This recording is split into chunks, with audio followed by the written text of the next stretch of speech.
And now, from beyond our dimension, this is the JeffMara podcast. Here's Jeff. My guest is Robert Aho, author and Buddhist who has had 2 near-death experiences, and today we're going to learn about them. Robert, thank you so much for joining us and welcome. Thank you. Thank you for inviting me. All right, if you don't mind, let's start with your first near-death experience in 2016 and go from there. Sure. I was in 2016. I was in the hospital and I was having a heart procedure. And when I arrived at the procedure room, lots of people around, lot of machines, lot of bells and whistles going off, and I was given my anesthesia at the beginning, and I waved goodbye. And next thing I know, like that fast, I was instantaneously transformed into pure light. And I was that way the only way to describe it, I was that way for an eternity. Because in that condition, there's no time. There's just this essence of light, this awareness, this love and compassion. And I became that light. And I remained in that state of existence, inseparable from the light, nothing distinguishing me from the light. It was all oneness, everything. And very wonderful. It was so amazing, so bright, so incredibly intense. There's really, and even more than that, if it was a million suns right here surrounding the earth, it wouldn't be anywhere close to that bright. And in reality, it was completely indescribable.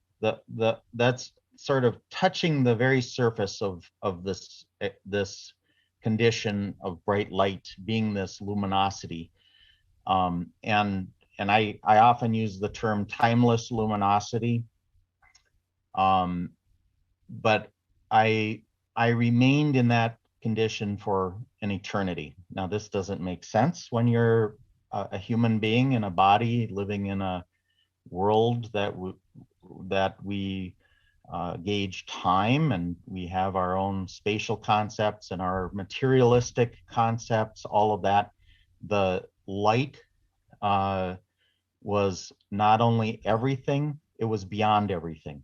It was so amazing that I can't really even point to it. I can say it was bright light, but pointing to it or giving long explanations of what that is, it still doesn't help us, because we as humans, we delve in ideas and concepts. This was beyond concept, and it was beyond ideas. And so that condition, in previous discussions that I've had with people, some people say that's the source. Some people use the term God. Some people use the term Dharmakaya. That's a Buddhist term that describes this condition, and other ways of describing it. But in reality, no name whatsoever is possible to explain what that is. So it's so far beyond everything in the universe that our human minds we can't grasp it. We have this innate need to explain everything. This is not explainable. So I remained in that condition for an eternity. And slowly I started to notice there was like a splash of color, sort of a dull area. And so I noticed this while I was still the light. And so it wasn't this person here, me seeing it. It was this everything expansive, luminous condition noticing that. And so I paid closer attention to that dull area, and it was like I was starting to manifest as a person again. And so I noticed lots of colors, lots of swirling, vibrating forms, lots of rays of light shooting out from every direction, and just a tremendous amount of energy. And so when I was in that state, when I started to notice this area, this very small area, I started to remember that I had once been a person. And it seemed like this very vague, distant memory. You know, what was that? I could hardly remember what that was. And so I moved into this field of colors and rays of light and sound too, very strong sounds. And I was very at ease. I was very relaxed. It didn't freak me out or anything. I was prepared for this. This is something that makes sense if you practice meditation, if you practice the how to deal with all sorts of things. So, but I wasn't yet me. I wasn't yet myself. I was still part of that oneness. So being that light, that's all. So there's just one. That's it. And you can't, I don't even think you can make that assertion, because it's just everything, and it's beyond everything.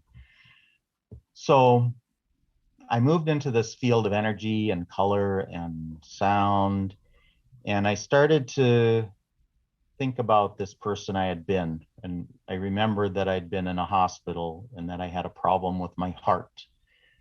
And so I started to think, well, maybe I should go back to that. And I didn't want to go back to that. The more this person started to remanifest or appear in that field of existence, I thought, oh, it's so painful to be alive. It's so painful to make your way through life, all this suffering. And why would I want to go back? But I knew instantaneously that I had to go back. I had to tell people about this reality beyond. I had to help people. I knew I needed to help people any way that I could. And it was so painful to think about that. But I decided, okay, I'm going to go back. So I started to do mantras, and I did mudras, these different hand gestures that you see with a lot of Buddhists, and a lot of, especially with monks, monastics, and teachers of various sorts, Khenpos in the Tibetan Buddhist traditions. And I started chanting mantras, some that I knew, some that I still don't know where those came from. I started to have an understanding that some of these things were coming to me from previous lifetimes, and I started to have a sense of previous lifetimes and the expanse of time, and realizing that oh, that's fabricated. That's something we as humans fabricate. We create this this existence for ourselves, or we explain things in our own way. So I spent the next 100 years very intensely doing these mudras, and there was many mudras that I don't really know what they are. I don't know if I've seen them, and mantras, and I just stayed in a state of concentration, just thinking about this person that I needed to refabricate. And so I did that. I I um, started to think, okay, well, I was like this, I was like that. My personality was this way, I looked like this. And the point of that was um, I needed to fabricate myself in a way that didn't shock people. I needed to be something that they expected. If I was something unexpected, if I just reappeared like a being of light or something, which yeah, I could have. I mean, everything was possible in that state. Um, but if I would have done that, it would have just freaked people out, and I wouldn't have been able to help them. So I needed to reappear in this very sick body, and and in a way that people understood, and in a way that they expected me to be. And I knew that if I could do that, I could create within this person that I had been. It was better to do that than it would have been to go on to another life, because I have the background, I have the knowledge. I've been writing for 40 years, and I knew my first degree was in anthropology, but I studied a lot of Western cultures as well. So I knew that, I was ready to be able to communicate. And I'd received teachings from some of the world's greatest Buddhist teachers. Um, and so I knew I was prepared. My root teacher was Namkai Narbu, who was he passed away a couple of years ago, but widely regarded as one of the great Dzogchen masters, and which is Dzogchen is it's one of the vehicles of in Buddhism, which would be a whole other discussion. And His Holiness the Dalai Lama and others, very very wonderful teachers. I was very fortunate that way, and so I knew that okay, people are expecting something more of me than what I've actually given the world. So I remain very focused. 100 years, and I say 100 years because it I there wasn't really the sense of time like we have on Earth, but it was like an entire lifetime, and all I was doing was mantras and mudras. And of course I didn't have a body, so how I didn't have hands, but I could feel it. It was like the energy was doing that. That's come up in a number of discussions that I've had in different talks. How did you do mudras if you weren't back in your body? And so it was like a whole lifetime. And when I think lifetime, I think 100 years. It might have been 75, I don't know, but long time. So I was doing that, and I started to notice way off in the distance, I could see this little tiny little dot in this field of this swirling field of colors and light. And actually, I'll show you something here. This is a painting that I did afterwards, and it's on my book Timeless Luminosity, so you can see it on the Amazon website as well. But so this how did I paint that? How would I paint the experience? So there was this massive bright white. I could have just done a white canvas. That would have really, with a dot down here, that would have explained it. But I did it this way because it kind of does, with me, I didn't go down a tunnel, but coming back, I was instantaneously in this light. But coming back, I was, it had this feeling that was a little more like a tunnel, especially as I got closer to my body. So here's these swirling eddies, these colors. I Some of these, like this blue one, I was thinking about. There may have been like a heaven there on the edge of the light, and there are other types of existences, things that are more part of something a person might imagine. But it felt very real. It felt more real than anything on Earth feels. And then way down here, there's this little, in this sort of dark area, there's a little dot. And that's our entire universe. So by comparison, the scale of all of this, that little dot was this massive thing we call our universe. And so I was sort of aware of all the different things that we can encounter in our mind, all the things that we can imagine, the essence of it. But I didn't fixate on it. I just had a sense of the essence of everything. So, like, people have asked me, well, were you aware of life on other planets? And I had a sense that there was life everywhere, but I didn't fixate on alien life. It wasn't important. My focus was one thing. It was to come back into my body so that I could communicate to people about what this life is all about, what this existence, what our real nature is. And so I did that. I focused and went through all of that tumultuous area, which, by the way, if I hadn't been able to relax, probably would have been very terrifying. A lot of it would have been. But I was unconcerned. I simply relaxed and I focused on my body.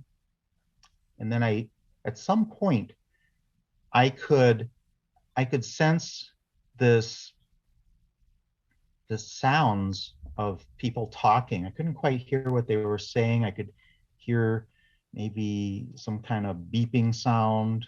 It was like, it was hospital. Occurred to me, those are hospital sounds. And I got closer and closer, and then I became aware of where my body was, and I could sense my hands were kind of doing this a little bit, and I was still doing these mantras. And I heard one of the nurses said, well, I'm kind of doing this. I'm still out. I'm not really even in my body yet. I'm sort of like having this OBE trying to get into my body. And this nurse said, well, what is he doing? What is that? And another nurse said, oh, I think he must be a Buddhist or something. And right then I popped into my body, and I mean, just popped into my body, and I started to laugh, and I said, you could be right. And everybody, the whole room, I mean, there were people in the hallway, there were all kinds of nervous people trying to get me to live again.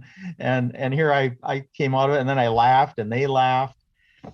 And I could see my doctor, my cardiologist, was standing right there, and he had sweat pouring down his face. He was about as nervous as could be. I think he thought he was about to lose me or something. And I looked at him and I said, could we do that again? He said, no way. You are never doing this procedure again, Bob. No way. And everybody just laughed. And so I said, I think I died here. How long was I dead? And the nurse who was there next to me said, well, you flatlined for about 5 minutes. I said, could I see the thing? And I looked at it, and it was just flat, flat, flat, flat, and then she says, oh, see right here, your heart just sort of barely started to pump. It twitched a little bit, and then over here it twitched a little bit, and here it was a little stronger, and here a little stronger. And so, yeah, you were flatlined for, a good 5 minutes, she said. And I said, well, it was amazing. It was an amazing experience. And I after that um, I started to write. I started writing poetry, and I was keeping it very quiet to myself. I didn't really want to tell anybody at first, but I kept remembering that, this is why I came back. I need to share this. This is why. And so I really focused on how do I bring benefit to people? How do I do that? And so I started to write, and I did this painting that I just showed you, and spent a lot of time meditating, a lot of time in contemplation about what this is. And I've been very, I would say, cautious and very careful to make sure I'm explaining things well, and making sure that I explain it in a way that people understand that I'm not really, I'm not proselytizing or advocating that people become a Buddhist. What I am telling people, though, is that their own spiritual practices are precious, and that all spiritual practices are really looking at the same thing. We're looking to awaken to that light. And so I've been able to talk to a number of diverse groups. I was invited to speak at a church this fall. They want me to come back next month. They want to hear more. I've been speaking to scientists who study near-death experiences, Buddhist groups. I've been speaking in front of a number of Buddhist groups, and leading them in meditation, and providing teachings, just like what I'm saying today is actually a teaching. This is pointing at this underlying condition that we find ourselves in, this timeless, luminous state. I mean, that's who we really are. All this other stuff is what we imagine. It's what we fabricate for ourselves. And we have a hard time letting that go, because we spend a lot of time fabricating ourselves, and trying to find ourselves. And in reality, it's very simple. We're already in that timeless, luminous state, and that's here. That's not actually out there at the end of a tunnel. It's here now. Boom. And when we start to realize that all our spiritual practices, all of our all the things that we have done to maybe it's we've become a member of a religion, or maybe we go from religion to religion. A lot of people do that too. That all of that has to do with our spiritual reality that we are generating, and that we are trying to awaken, within ourselves. I think, maybe that's why people, they make big life-altering decisions from time to time, and go, sit on a mountaintop, or maybe they just quit their jobs and decide to go traveling, whatever it may be. It's part of that spiritual life that's not constrained by any institution or religion or ideology or concept. It's the innate state that we want to go back to. That, a lot of people refer to that as going home. So I think it's really important that people understand that. This experience that I had was probably, I would say it's as intense of a death experience as you can have without actually dying completely. It was as far as a person can go. And I think there was nothing left hidden when I had that experience. Everything was shown. Everything was obvious and simple. It wasn't actually complicated like we humans like to make everything. It was very simple. Thank you for sharing that experience with us, Robert. Yeah. Just to finish off your NDE, what did the doctors think about your experience when you told them? Well, my cardiologist, he was very interested. He actually wanted to buy a copy. He bought a copy of my book, Timeless Luminosity, and we've talked about it a little bit. Yeah, he got a kick out of the way I responded, and he remembered, he remembered that experience. Because usually people come out of these heart procedures and they're not saying nice things. They're a little bit upset, Yeah. to say the worst, to say the least. It's kind of a big shock to the system, and so when you regain consciousness, you're typically not a happy camper. So I don't think anybody really expected that. But I haven't spoken to him about it in depth, but I've had a number of discussions with him, and he's been interested. He found it interesting, and so did the nurses that were there. They're very interested in what that was all about. What parts of your experience confirmed Buddhism for you? Oh, well, I would say now, for those who understand like the Tibetan Book of the Dead, or who have read it or attempted to read it, it's a very challenging work. I came out of this with great confidence. It was something that I had been introduced to the nature of mind, which happens with Dzogchen. There's nine vehicles according to the Nyingma traditions in Tibetan Buddhism. And I was a Dzogchen practitioner, so I had gained the knowledge, and I had decided upon a specific path. I had been practicing. So now through this Dzogchen meditation, you actually are able to, what's the easiest way to put it? You sort of gaze upon the nature of mind, but you do that continuously. You always carry that as a present awareness throughout your life.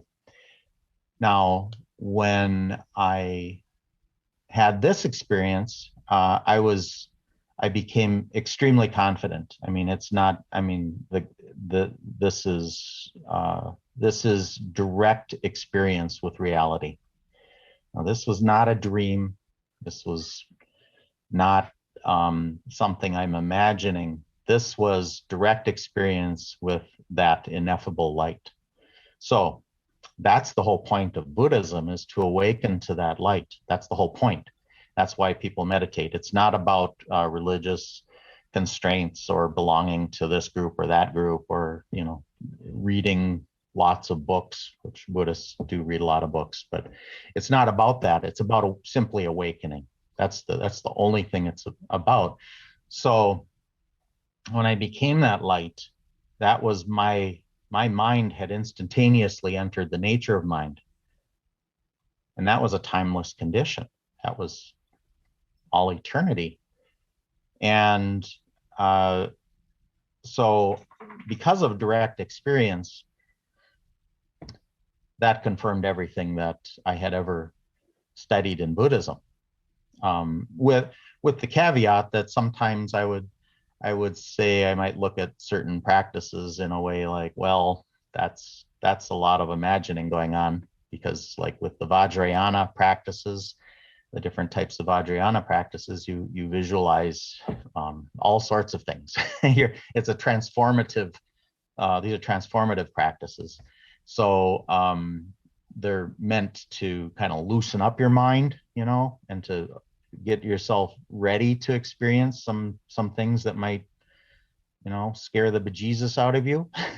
but and a lot of people just can't handle the Vajrayana. It's not something you just sign up for. It's a commitment to dealing with everything, and it's a difficult path to be on.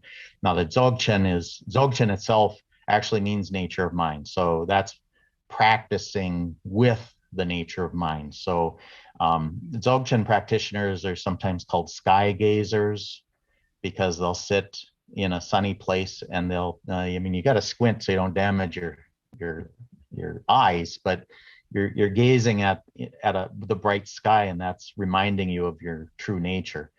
And there are other practices that are kind of like that are meant to help us to realize it. Now, Dzogchen, you've got to kind of get ready for it. It's not, you could just start practicing, but it's not like you just, sort of sign up to join a church. It's more like you have to be ready to accept it. And so sort of that, be able to accept that light completely, open your heart and mind enough so that that light becomes a direct experience in your daily life. So it confirmed everything I'd been learning in Buddhism. All of the teachings from the very first day when I was learning how to listen to my breath when I meditate, just listen to the breath. That's like sort of the basic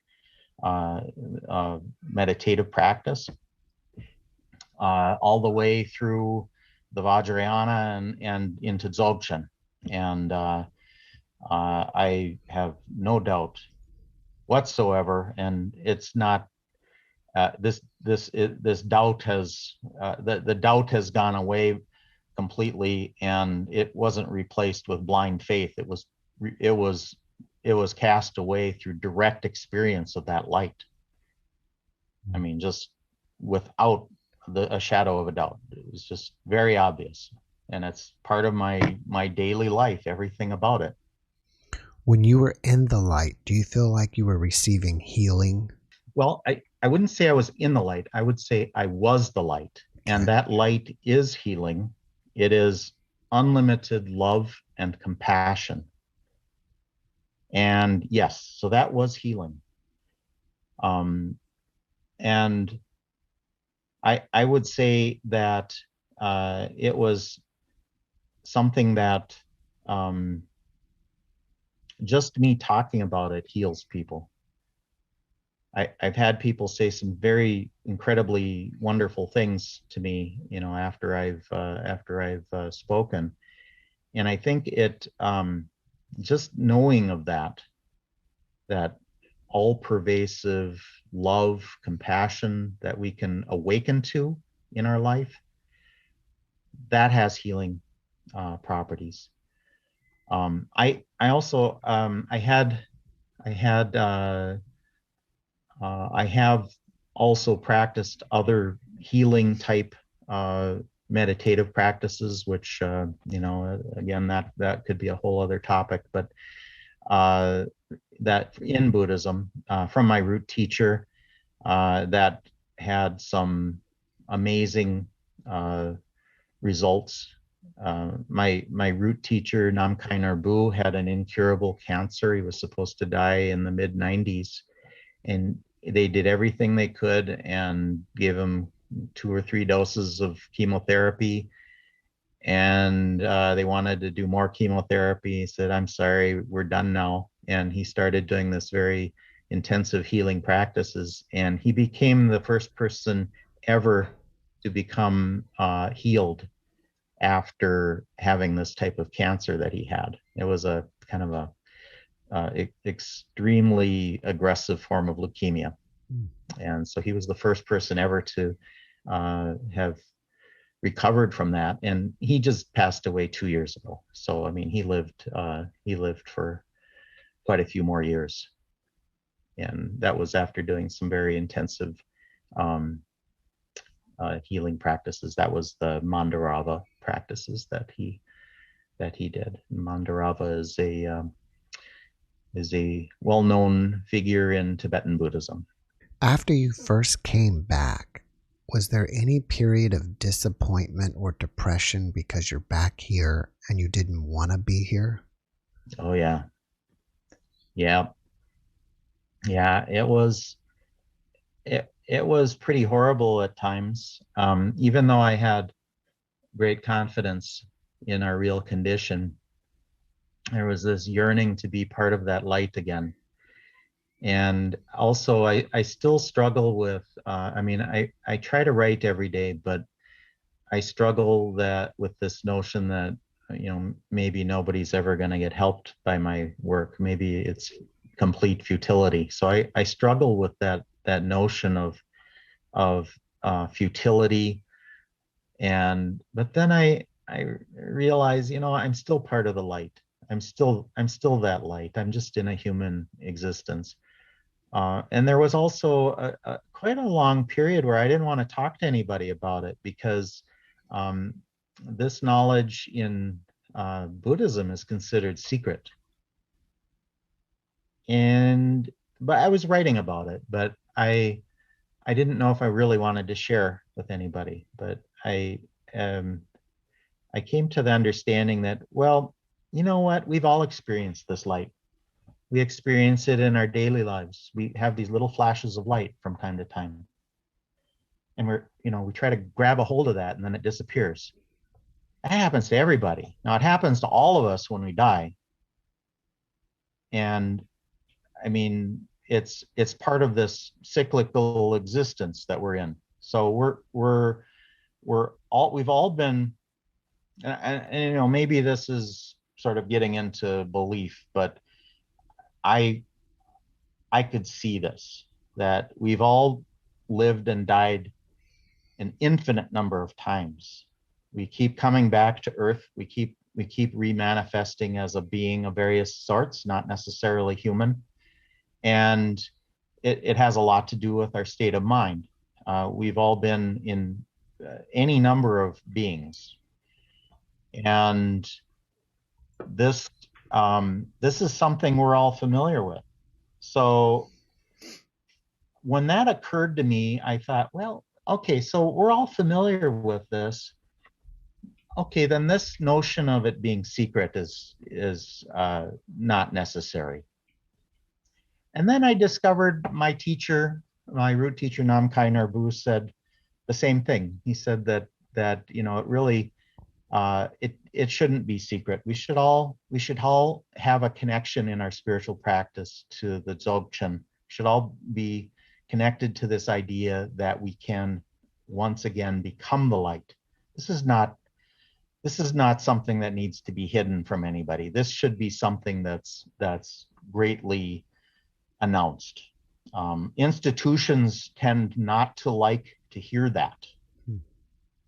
And that's a problem. So I'm kind of, okay, maybe I'm coming from a Buddhist point of view, but I'm not saying things that institutions are jumping all over themselves to support. because institutions kind of like to keep people in one spot. And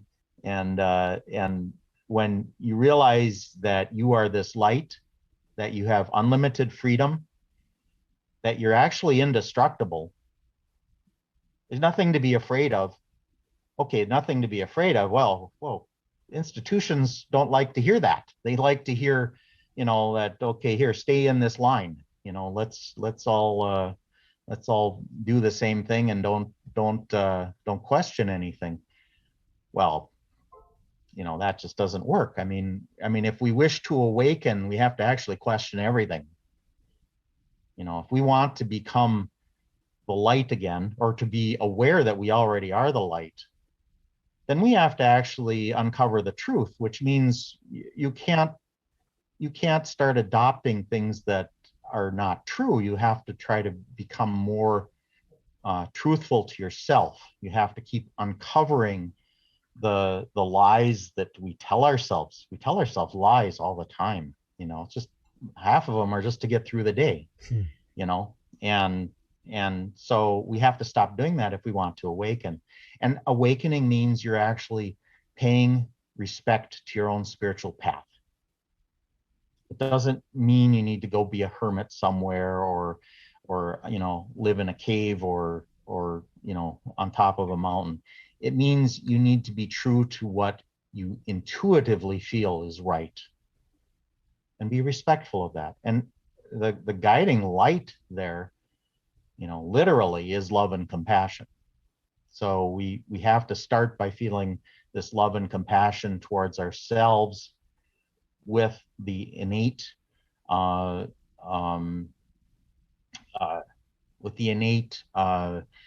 desire to awaken. So the innate desire to awaken, feel with the background of love and compassion. That's in Buddhism, that's the term for that is bodhicitta. Now, when we become the light, that's ultimate love and compassion, and it cannot be described. It's beyond anything that we can really fathom, but it's the same. So we can sort of start by aspiring to be good people, to be kind. That's a good first step. Being kind to yourself first, maybe that's the first step. And then you gradually increase that to other people and all beings. And then that opens it up. So that, I say, that's the key to all spiritual practice, is bodhicitta. And you don't have to be a Buddhist to use that key. That key is for everybody. All the great masters, all the great teachers of all religious traditions, they talked about love and compassion. That's the key. A couple things I hope you can comment on. I feel like through most of your experience, there was like a death of the ego. You forgot about yourself. And second of all, I find it interesting that you use the word fabricate, like when you had to refabricate yourself, or people have to fabricate themselves.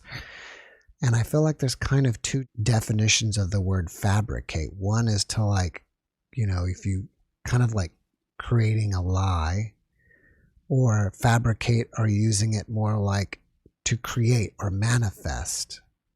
Well, I suppose both definitions would be the same, but I don't think it should be.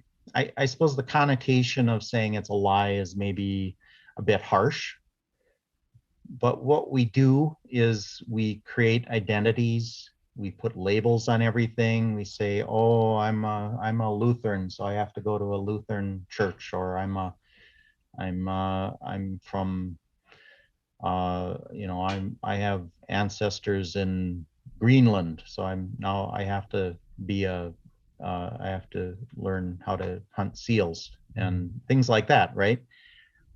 Well, and all of these things, the identities that we carry, our families apply our identity to us, our community, our country that we're from, all of that, those identities are part of that fabrication.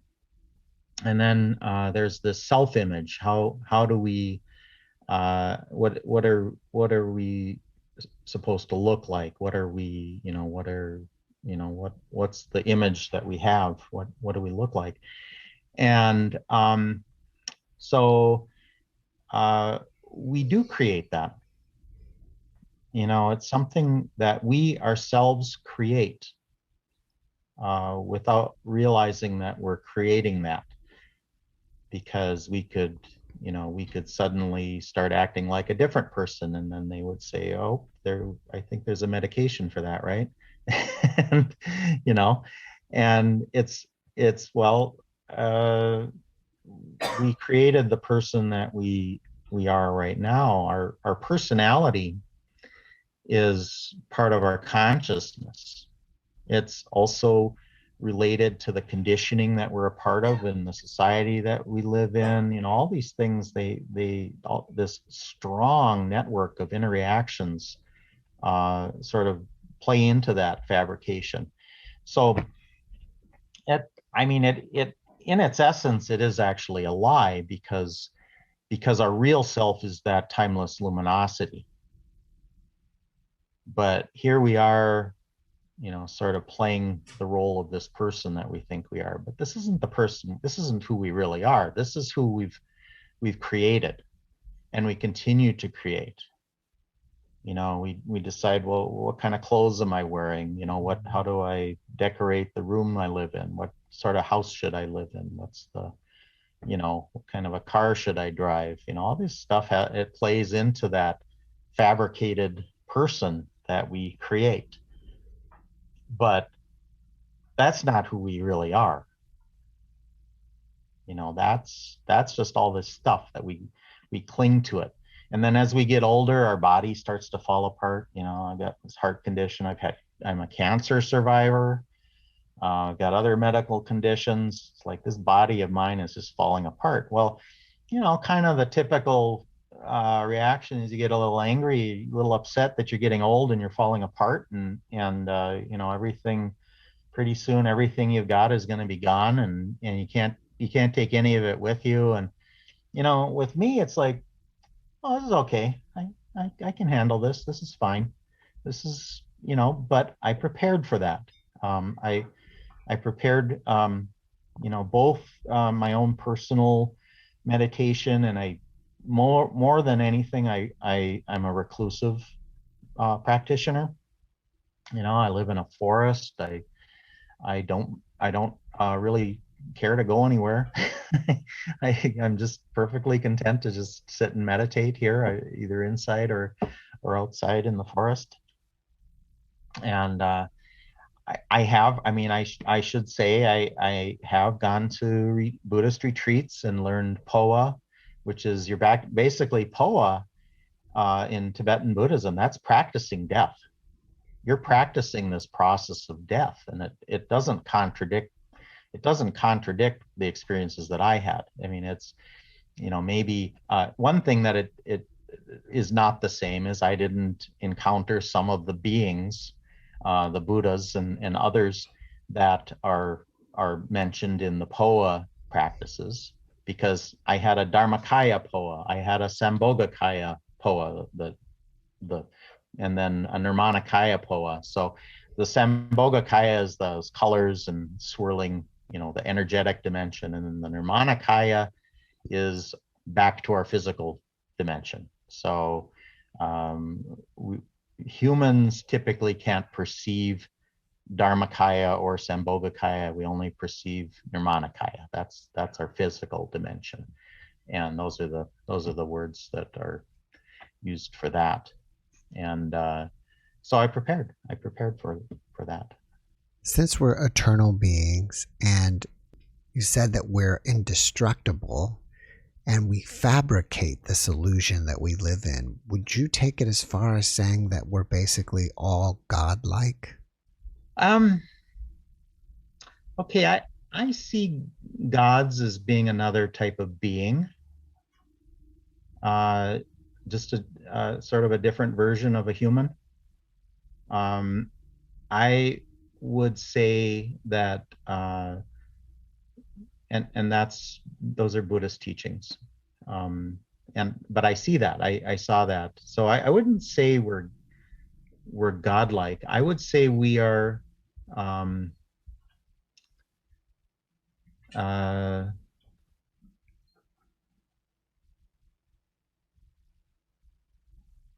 I would say we're indescribable in our essence.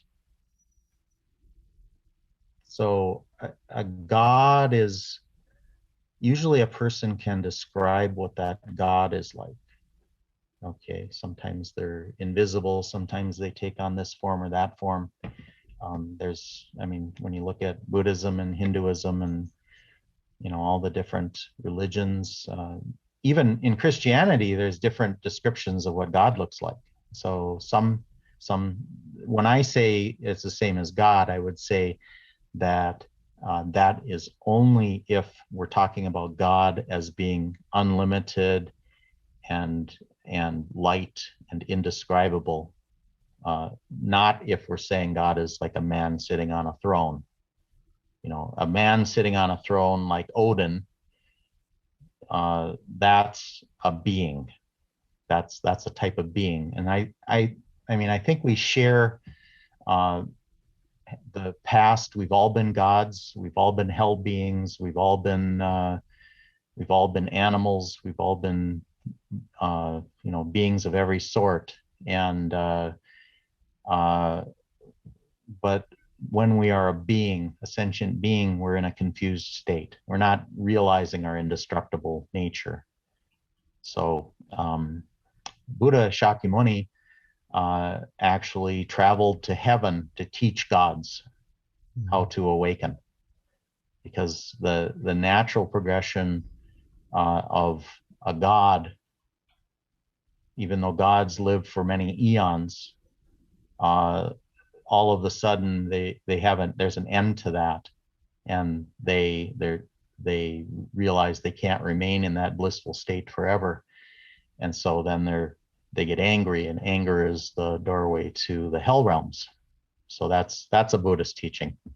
And so I was only vaguely aware of these different realms. I mean, just the essence is what I could see: the God realm and the hell realm, all these different realms.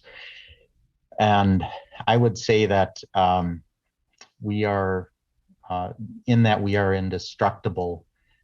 Gods are indestructible. Humans, animals, every being is indestructible. But it's our real nature that's indestructible. Our bodies are just they do fall apart. I'm living proof. I mean, I'm just I'm struggling with this body, but our essence is that timeless luminosity, and that's what's indestructible. So we just need to awaken to that, and then we can realize it in our life. We just need to awaken to that. Yeah, I think I should have put it more like there is one ultimate source, God, and then we're like maybe like lower level gods, you know what I mean? Like like Odin, Zeus, or something like that. I mean, I guess Zeus is maybe not the right one, but like a lower level creative force. Yep. Our real essence is that God source. That's who we really are. That indescribable, what I call timeless luminosity. That's who we really are. That's who all the gods are. That's who all beings of every sort. That's who everybody is. And the only reason we find ourselves in these different states of mind is because of our own ignorance of that light source, that God source.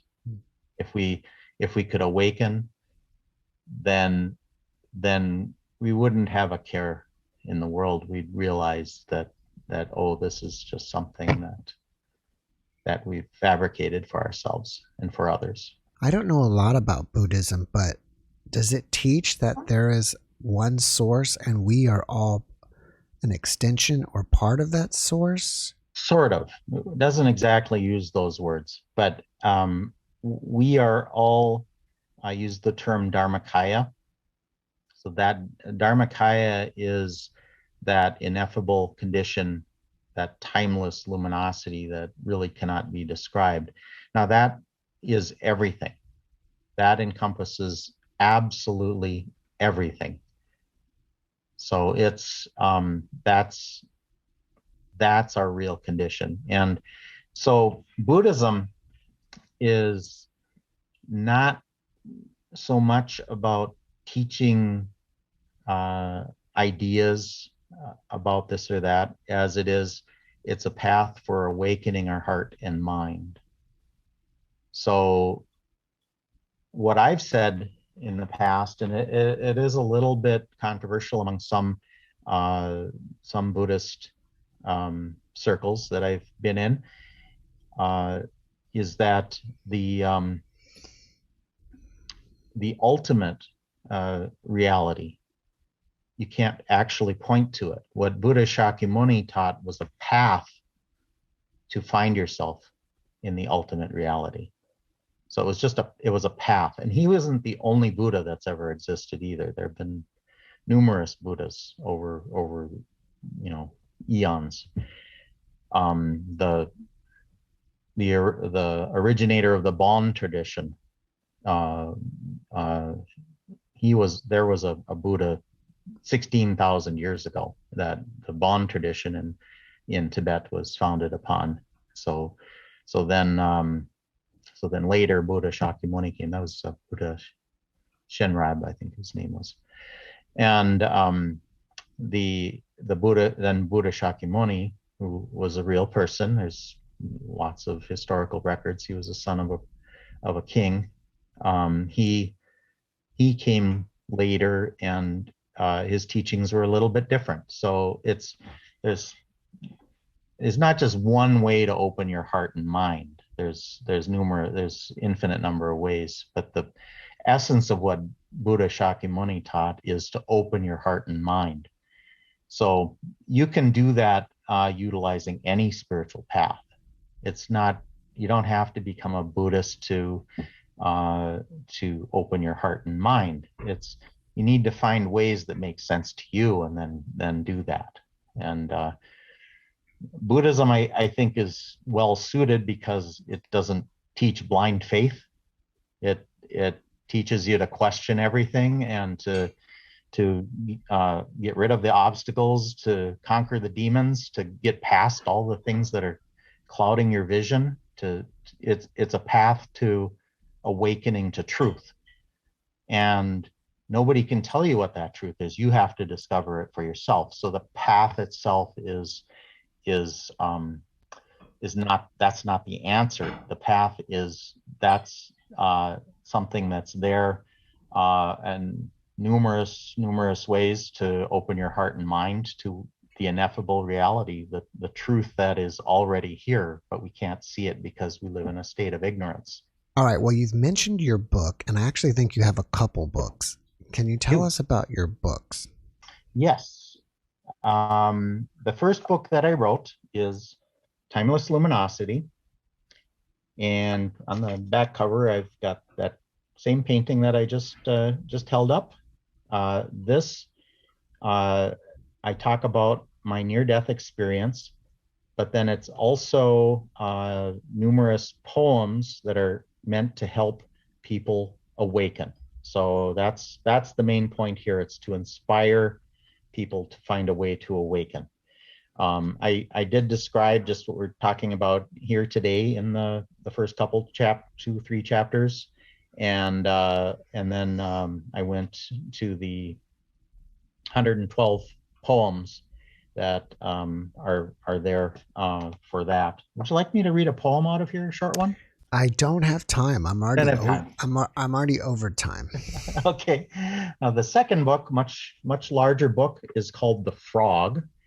And in this, I also have a very in-depth explanation of my near-death experience, but I tie this into my spiritual practice. And I actually talk about my experiences as once having been a Christian, once having been an agnostic, exploring shamanistic practices, and then ultimately becoming a Buddhist and a Dzogchen practitioner. And so the inspiration of this is I was meditating and I had this sense of all these past lifetimes, and I remembered I remembered my previous lifetime. I remember I died when I was a small child in a time of war, and I meditated, and I wanted to know who I was when Buddha Shakyamuni walk the earth. I was hoping I was his one of his disciples.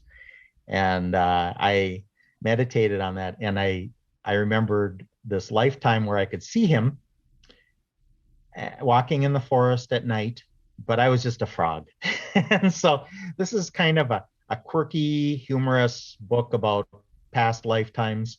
And it also has some poetry in it, but it's mostly this just hopping around from different stories, and it's really helping people to get into what it feels like to have spiritual practice that's somewhat intense, which mine has always been. And this is meant to give people confidence in their own spiritual practice. It's not meant to necessarily make people become a Buddhist. It's meant to just have some confidence in what you are doing right now, and do that, and realize that it's very precious. So that's what that is. After watching this podcast, people may want to reach out to you and either ask you questions or communicate with you. Are you open to that? And if so, how can they connect with you? Sure. I guess that'd be fine. You could email me, I suppose. I suppose that would be fine. It's at bobaho@gmail.com. BOBAHO @gmail. All right. Do you have a website or a YouTube channel?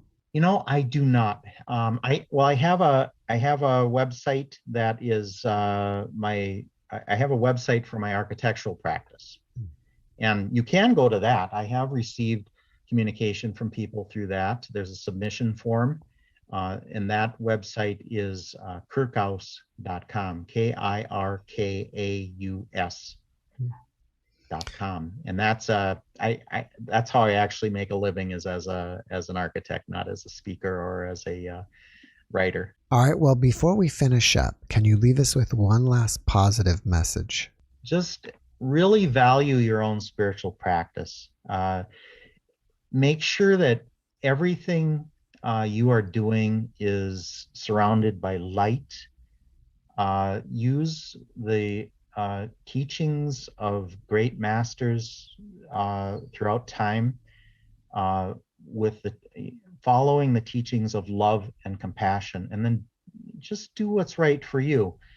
If you need to let something go, let it go. If you need to adopt something new, adopt it. But have total respect for your own spiritual practice, because it's so important. And we all have that kernel of wisdom in us. We're all part of the same timeless luminosity. So just persevere. Don't give up. Don't give up on that. It's too precious. Well, thank you for that message. And Bob, thank you so much for being our guest today. I really appreciate you, and I wish you the best. Thank you. And thank you for inviting me. Nice being here today. All right. Have a wonderful day. You too. Thanks. Bye-bye. Bye-bye. Thanks for watching the JeffMara podcast. I really appreciate you. Another way to show support is through YouTube memberships. And if you do, there are loyalty badges and other perks depending on your level of membership. All you need to do is click the join button underneath the video to find out more. Thank you for your support.